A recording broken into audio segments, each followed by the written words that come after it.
Assalamualaikum, selamat siang semuanya. Gimana kabarnya? Udah mendekati akhir tahun ya kan? Udah merencanakan mau liburan kemana atau mungkin di depan layar kaca Anda? Tepat sekali, karena ada saya Karo siap menemani Anda di acara Ruby No Secret. Ditemani oleh Daniel di pojok sana yang baru potong rambut. Dan tentunya sudah hadir beberapa bintang tamu yang akan berbagi ceritanya. Kita ke pojokan dulu, yuk kita highlight lagi. Apa sih yang masih ramai diperbincangkan di menjelang akhir tahun, ini udah akhir tahun ya, di menjelang tahun baru ini. Dan juga menuai banyak komentar-komentar pro dan kontra, baik itu untuk hal-hal yang datang dari dunia nyata maupun dari dunia maya. Ini dari dunia maya ya kan. Yang lagi rame adalah trending ya, ini sebetulnya ya. Ini soal Hamis Daud gitu. Coba kita lihat. Belum kelar soal tak gaji karyawan, Hamis Daud kini dituduh lakukan pelecehan katanya gitu. Ini dari mana sih asal muasalnya? Jadi kayaknya kalau nggak salah kemarin atau beberapa hari yang lalu itu ada satu postingan gitu ya. Ada satu postingan yang berkaitan dengan perusahaan startup di mana Hamis Daud itu terlibat di dalamnya. Jadi sering dia ada di iklan-iklannya gitu ya. Dan dia bahkan menjabat sebagai CMO atau Chief Marketing Officer di perusahaan startup itu ya kan. Nih dia bilang gini, aduh ini bahasa Inggris, aduh versi terjemahannya nggak ada. Oke nih, pokoknya dia bilang iya, pokoknya dia bilang pokoknya dia mengatakan bahwa salah satunya nih adalah salah satu perusahaan startup yang kayaknya banyak yang mengalami banyak sekali masalah gitu. Yang pertama dia bilang pegawai-pegawainya belum dibayar selama 6 bulan. Terus katanya CEO-nya melakukan pemalsuan ya kan dan berbohong soal ijazah atau gelarnya gitu ya. Katanya dari UC Berkeley, tapi nggak tahu apa iya apa benar. Terus kemudian Hamis, itu tulis loh Hamis ya, menghadapi tuduhan harassment atau pelecehan gitu ya terhadap mantan karyawannya. This is by far the most dramatic startup failure I've ever seen. Alias dalam terjemahannya ini kayaknya yang paling kacau lah ini dari sebuah perusahaan startup yang dia pernah lihat katanya gitu. Atau dia pernah tahu. Nah ini akhirnya jadi rame deh komentar netizen. Karena kan Hamis Daud ini suaminya Raisa. Banyak yang ngefans juga sama Raisa gitu kan. Bahkan ketika Hamis dan Raisa menikah itu menjadi hari patah hati nasional. Gitu. Ada sampai apa sih hashtagnya lagi rame itu? Raisa kurang apa? Oke baik. Nah ini berkaitan juga di bulan ini juga. Ini kan baru muncul ini sekitar akhir bulan ya. Di pertengahan bulan Desember tanggal 19 itu Hamis Daud beserta kuasa hukumnya Sandi Arifin itu juga mendatangi Polda Metro Jaya untuk konsultasi gitu ya. Karena dia merasa nama baiknya mulai dicemarkan terkait beberapa isu terkait sebuah perusahaan. Tapi dia nggak sebut siapa perusahaannya. Karena dituding dia bertanggung jawab terhadap karyawan yang tidak dibayarkan gajinya gitu. Seperti apa sih pada saat itu? Tanggal 19 Desember berikut ini. Jadi Hamis Daud ini tergabung di perusahaan startup ini dari sejak tahun 2020 gitu ya. Di akhir tahun 2023 itu sebetulnya sudah mulai muncul lah keresahan-keresahan, ada komentar-komentar yang mampir di akun Instagramnya Raisa maupun Hamis Daud gitu yang mengatakan bahwa ini ada beberapa yang nggak bisa tarik ini nih gitu ya. Nih promosi terus tapi uang hak hasil keringat pelestari dan checkpoint selalu ditunda dengan alasan terkendala gitu ya. Ini termasuk perbuatan zalim menunda penunaian kewajiban padahal mampu katanya gitu. Orang yang menunda kewajiban halal kehormatannya dan pantas mendapatkan hukuman. Ini yang sampai mengutip ayat-ayat gitu. Iya itu ya. Gitulah. Pokoknya ini banyak yang marah, banyak yang itu di akhir tahun 2023. Di awal Januari 2024 juga muncul lagi artikelnya gitu. Teman ada klarifikasi sedikit kalau nggak salah Hamis sendiri bahkan juga udah 4 bulan nggak dibayar. Cuman masalahnya adalah iklannya masih terus muncul. Tapi ada beberapa checkpoint katanya atau kegiatannya sudah ditutup juga. Dan itu akhirnya mungkin itu yang melandasi Hamis Daud akhirnya mau berkonsultasi untuk melaporkan karena kok jadi dia yang bertanggung jawab sementara dia itu jabatannya adalah CMO bukan CEO-nya gitu kan seolah-olah kok dia yang bertanggung jawab dalam pembayaran padahal ada orang yang lebih bertanggung jawab. Komentar nanti saya coba baca berikut ini. Kak, are you okay? We heard the news. Hopefully Kak Raisa kuat melalui ini semua. Gitu. Yang berikutnya ada lagi. Pada nanya Raisa kurang apa? Hello katanya gitu. Victoria Beckham sama Giselle Bundchen aja diselingkuhi. Kalian pikir cantik, karismatik, legendaris aja cukup katanya gitu. Ini dengan asumsi memang benar gitu tudingannya ya. Yang berikutnya bukan Raisa kurang. Oke. Yang lanjut berikutnya. Mbak Nadine bersyukur kamu dapat Mas Dimas, nggak usah didebat, cuma lagi pengen komen gini aja, ini nggak ada hubungannya. Maksudnya Nadine itu ya, Chandra Minanta. Oke, yang berikutnya ada lagi komentarnya, shik, shek, shock gitu. Ini kan sebenarnya masih simpang siur, ya kan, karena kita juga belum, kalau dari secara berita kita belum menerima berita memang ada gugatan yang masuk yang ditujukan kepada Hamis Daud. Tetapi kalau ada orang yang nagih-nagih, itu memang udah sejak lama kita sering baca juga di komentar-komentar Instagramnya. Begitulah ya kita tunggu aja. Kalau tadi Hamis mengatakan ya ini menjadi pelajaran buat dia, tapi mungkin kalau secara garis besarnya itulah yang namanya semakin tinggi pohon semakin kencang anginnya. Semakin orang namanya dikenal, begitu kalau ada apa-apa dia terkait dengan sesuatu perusahaan atau apa pasti ya keseret-seret juga. Begitu ya enggak sih? Baiklah langsung kita menuju ke bintang tamu kita yang pertama. Ini yang kemarin juga ramai viral ketika Pak Tarno itu pada saat masih belum pulih betul kesehatannya, tapi masih tetap semangat berjualan, yaitu jualan ikan cupang dan juga alat-alat sekolah. Begitu. Ada apa sebetulnya? Kita lihat dulu profilnya Pak Tarno dan istrinya Dewi berikut ini. Sutarno, pesulap yang mendapat gelar Master of Traditional Magic dalam ajang sulap tahun 2009 dan memiliki jargon jadi apa? Prok prok prok ini viral karena berjualan ikan, mainan, dan alat tulis dengan kondisi memakai kursi roda akibat sakit stroke. Pria yang pertama kali mengalami stroke tahun 2018 dan dirawat istrinya yang bernama Sariah hingga membaik ini September lalu kembali mengalami serangan stroke usai show di Cirebon. Pak Tarno yang mengaku masih suka menghibur meskipun sedang sakit hingga sempat beredar videonya sulap sambil duduk di kursi roda ini selama stroke terakhir dirawat oleh istrinya yang bernama Dewi yang menemaninya terapi dan berjualan. Namun Dewi dikritik netizen karena dianggap memaksa bekerja. Dewi juga dituding oleh Sariah membatasi komunikasi Pak Tarno dengan keluarga serta mengeksploitasi karena sebelumnya Pak Tarno mendapat bantuan dari Raffi Ahmad namun masih tetap berjualan. Bagaimana kondisi terkini Pak Tarno? Dan bagaimana tanggapan Dewi mengenai tudingan terhadapnya? Saksikan kisah selengkapnya hanya di Rumpi No Secret. Baik, kita sudah kedatangan Pak Tarno dan juga istrinya Dewi. Assalamualaikum Pak Tarno. Waalaikumsalam. Pak Tarno baru lihat profil tadi aja udah menahan tangis begitu ya. Kenapa? Terharu. Terharu. Kangen kerja. Kangen kerja menghibur. Iya. Ini kan kemarin juga Pak Tarno videonya lagi jualan ikan cupang tuh rame Pak Tarno gitu ya.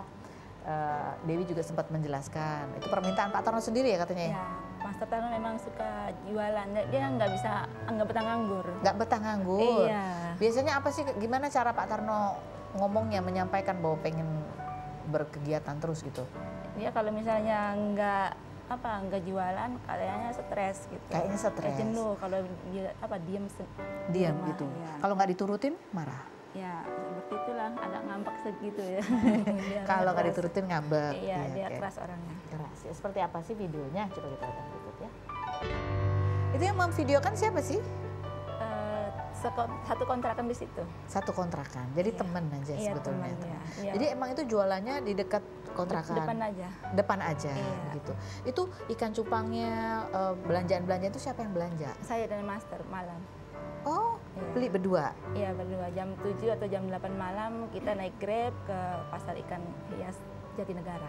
Gitu. Iya. Dari berapa lama sih sebetulnya udah mulai Baru jualan? seminggu sih. Baru seminggu. Iya, baru Begitu seminggu. ya. Dan kan Dewi sempat cerita bahwa Iya. sejak Pak Tarno sakit tadinya Dewi kerja gitu Iya. ya. Tapi karena Pak Tarno sakit jadi nggak kerja. Nggak kerja, saya itu jaga dia. Tapi karena dia nggak betah nganggur, dia pengen jualan, ya saya ikutin dia. Oke. Sambil jagain dia. Sambil jagain. Iya. Jadi berdua sebetulnya ya. Iya. Oke. Tiap hari apa jualannya? Karena sekarang kan di depan kontrakan, jadi setiap hari. Dari jam 7 sampai jam 7 malam. Oh, jam 7 sampai jam 7 malam? Iya, keinginan Mas Tarno. Dia pengennya sampai bebas jamnya gitu. Oh, jadi Pak Tarno memang yang pinginan ya? Iya. Pak Tarno kenapa sih kok maksudnya nggak betah di rumah tuh kenapa? Nggak senang memangnya dagang. Nggak Nggak seneng pernah ya. coba ada job. Oh, seneng ya kalau ada job-job. Dagang. Oh, jadi kalau sendirian malah stres. Iya, mendingan dagang. Kalau Mendingan nggak dagang. ada- Kalau nggak ada job, lagi nggak ada job ya job sulap. Gimana tadi katanya kalau Kalau misalnya nggak ada job, Bang. kita dagang. Kalau ada job ya kita ngejob. oke kalau job. Iya. Nah ini kan kita baru lihat nih Pak Tarno dagang ikan cupang. Sebelum-sebelumnya gitu Zaman dulu kan kalau misalnya lagi nggak ada job tapi masih ada tapaido, itu juga pernah juga berdagang kah? Iya, memang sebelum dia jadi artis pun memang selalu jualan dulunya. Jadi ini sebenarnya hal yang biasa dilakukan juga gitu ya. Nah ini kan komentar netizen coba kita baca ya pada saat videonya viral. Banyak yang memberikan support juga ya, masih mau usaha gitu ya. Banyak yang beri semangat ke Pak Tarno, Masya Allah sehat selalu ya Bapak, amin. Iya, amin. Yang berikutnya lagi, ada lagi komentarnya? Takutnya diperalat doang Pak Tarno gitu, karena kan ya kondisinya kan belum sehat ya. Jadi orang tuh khawatir nih kok masih sakit udah disuruh kerja gitu, takutnya. Yang berikutnya ada lagi komentarnya, bukannya baru dapat donasi katanya gitu. Nah, coba kita lihat sih ada artikelnya juga ya. Ini yang kemudian juga kemarin sempat menjadi polemik gitu. Nasib uang donasi Pak Tarno dari Raffi Ahmad usai kena stroke. Istri pertama heran kenapa tetap jualan gitu ya. Ini Mbak Dewi kemarin juga sempat menanggapi ya. Iya. Saya sudah nanggapinya kemarin. Udah bilang bahwa Mbak Dewi sendiri juga nggak tahu tuh duit donasi kemana. Iya, donasi itu ya Mas Tarno simpan sendiri. Tapi terima kan Pak Tarno? Iya, terima. Masih ada duitnya? Masih. Jadi bukan karena ini berjualan, bukan karena butuh banget duit juga bukan ya? Bukan. Senang kerja aja. Iya. Oke. Nah ini kan ada video juga ini kemudian jadi berkembang bergulir kemana-mana, tudingannya ke Mbak Dewi jadinya gitu ya. Di kecurigaan ini salah satunya coba kita lihat yang mencuat di pemberitaan. Ini Pak Tarno melihat itu sedih lagi. Kenapa sedih? Banyak. Bawaannya penyakit katanya. Sendiri.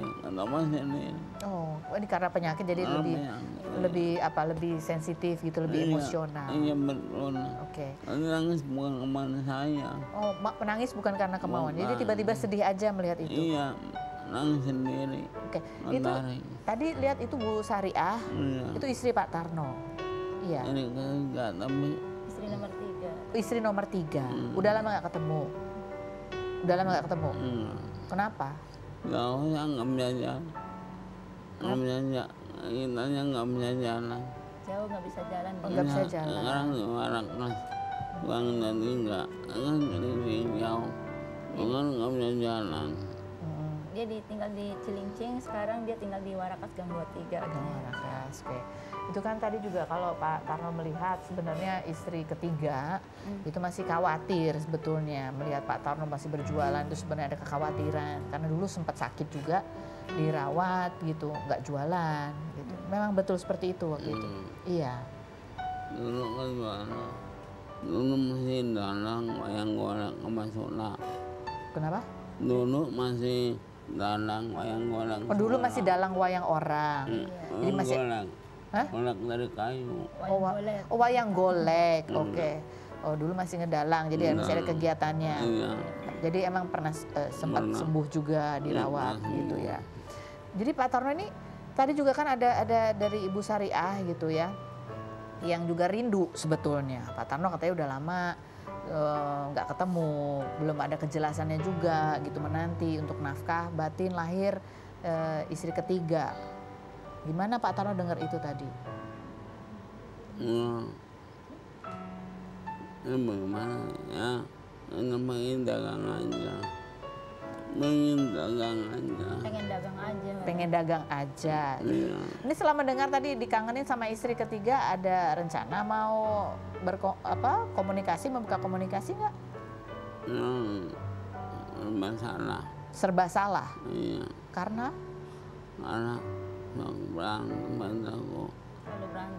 selalu berantem gitu. Oke. Nah ini kita mau tanya sama Mbak Dewi ya. Ini kan Mbak Dewi kan yang sekarang menemani dan merawat Pak Tarno begitu ya.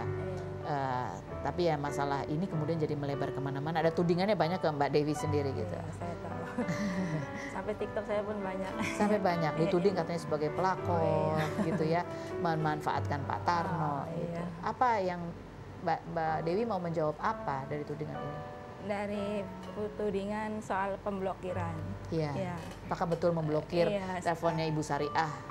Oke. Kalau yang soal memblokir itu saya disuruh. Disuruh kakak sepupunya. Kakak sepupunya siapa?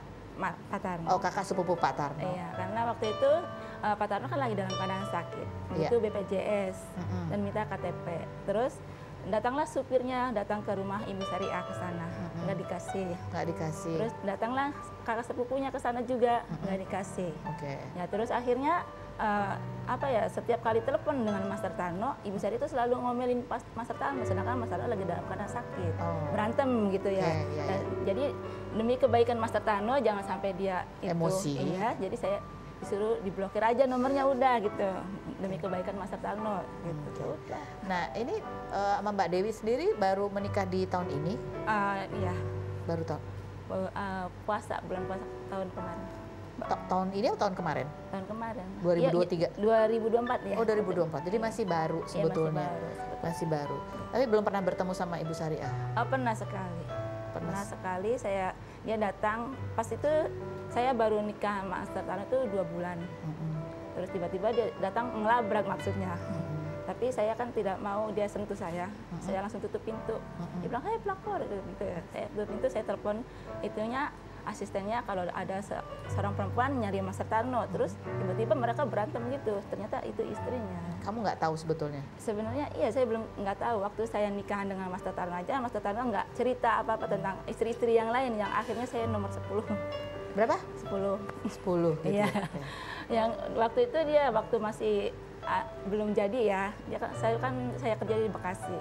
Dia di Tanjung Priok kan. Dia selalu setiap hari datang ke sana ke Bekasi untuk ketemu saya gitu. Akhirnya tiba-tiba ya karena pengorbanan dia ya, hujan malam setiap hari selalu datang ke sana. Akhirnya dia tiba-tiba ngomong, "Nikah aja yuk," katanya. Dia bilangnya dia punya istri pramugari, tapi selalu penerbangan. Jadi kesepian, dia butuh seseorang yang sayang sama dia. Terus akhirnya oke lah saya nikah. Saya ngobrol sama kakak saya yang di Pasar Minggu jadi wali gitu, kakak kandung. Akhirnya dia pun keberatan karena nikahnya sendiri gitu ya. Akhirnya saya bujuk-bujuk, oke nggak apa-apa dia bilang. Akhirnya tiba-tiba 2 bulan kan saya ikut Mas Tarno tuh, ya tuh datang Ibu Syariah dilabrak kan kaget saya. Kaget ya. Kagetnya di situ. Oh nggak pernah cerita, saya ada kecewa juga sama Mas Tarno, kenapa nggak cerita dari awal gitu. Kalau dia punya istrinya sekian. Akhirnya satu persatu saya tahu, satu. Oke. Ini bercerita sambil menahan kesedihan. Iya nggak apa-apa. Apa yang paling beratnya kan?